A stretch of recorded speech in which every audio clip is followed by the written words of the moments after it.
बढ़ा करके 43 तक पहुंचाने के बाद भी अगर आप 29 पे रुक गए हैं तो कहीं ना कहीं पब्लिक सेंटिमेंट को आपने अपने साथ नहीं किया है, कुछ ऐसा है जो चूक गए हैं आप। नहीं, आपको मैं आंकड़ा बताता हूं, 62 सीट हम लड़े, उसमें से अभी हम 29 सीटों पर आपके आंकड़े के हिसाब से हम आगे हैं, यानी ऑलमोस्ट मोर देन 50% हमारा स्ट्राइक रेट है। कांग्रेस यहां पर 39 सीट लड़ी, 5 सीटों पर आगे है। तो स्ट्राइक रेट आप गिन लीजिए और घाटी के उनके साथियों का भी गिन लीजिए।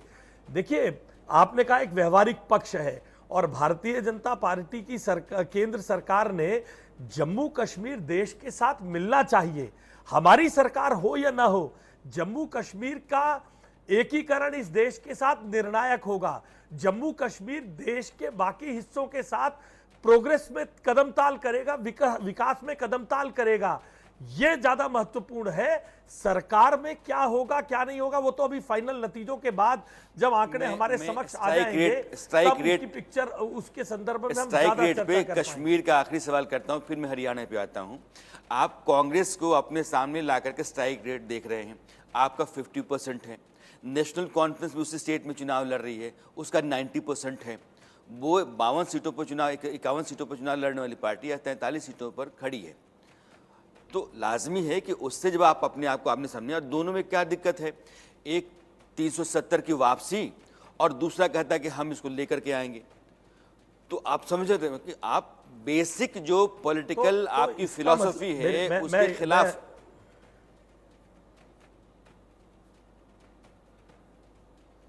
देखिए, आप ये कहना चाहते हैं कि 35% आबादी ने अगर वोट नहीं दिया है तो नेशनल कॉन्फ्रेंस इनको छोड़कर, इनको ये मानकर, इनके बिना सरकार चलाकर ये कह देगी कि हमारी बहुत ग्रैंड विक्ट्री है।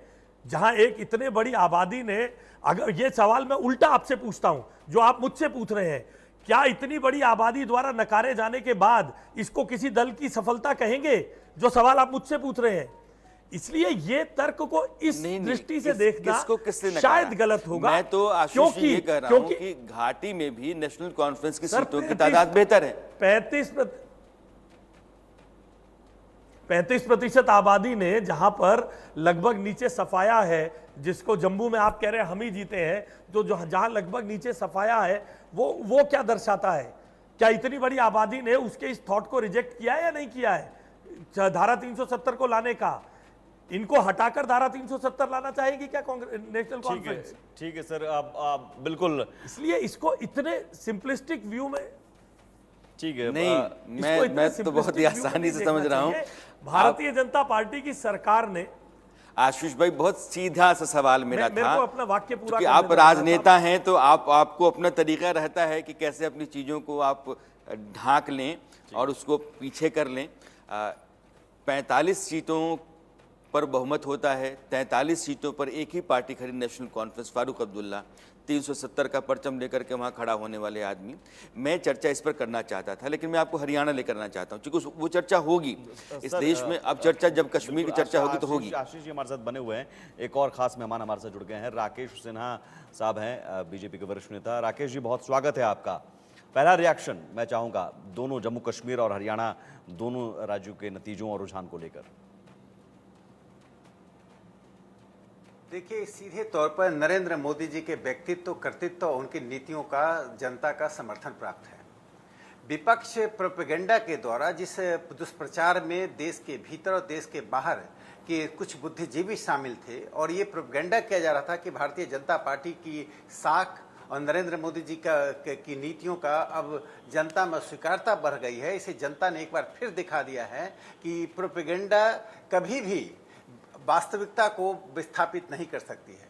केंद्र सरकार की जो नीतियां हैं और देश का जो विकास हो रहा है, हरियाणा दिल्ली के निकट है और हरियाणा देश के विकास को देख रही है।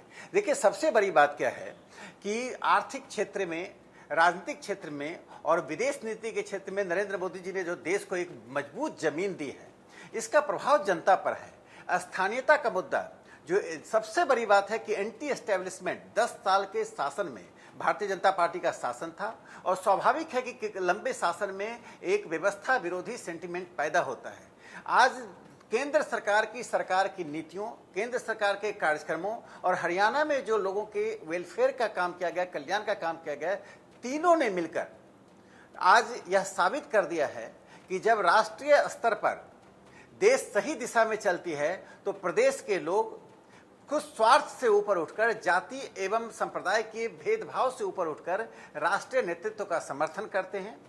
और प्रधानमंत्री जी ने अभी जो वन नेशन वन इलेक्शन की बात कही है, वन जीएसटी के कारण जो देश पर प्रभाव पड़ा है, तो आप ओवरऑल देखें, जिन लोगों को देश का राकेश जी। विकास दिखाई नहीं पड़ रहा है, जिन लोगों का प्रधानमंत्री नरेंद्र मोदी जी का, एक बात मैं पूरा कर लूं, मोदी जी जब दुनिया में जाते हैं और भारत की एक सुंदर तस्वीर प्रस्तुत करके आते हैं, और राहुल गांधी जी जाकर दुनिया में जाकर भारत का क्रूप तस्वीर प्रस्तुत करके आते हैं, इन सब का प्रभाव इस देश की जनता पर पड़ रहा है और इसी का परिणाम हरियाणा ने और जम्मू कश्मीर ने दिखाया है।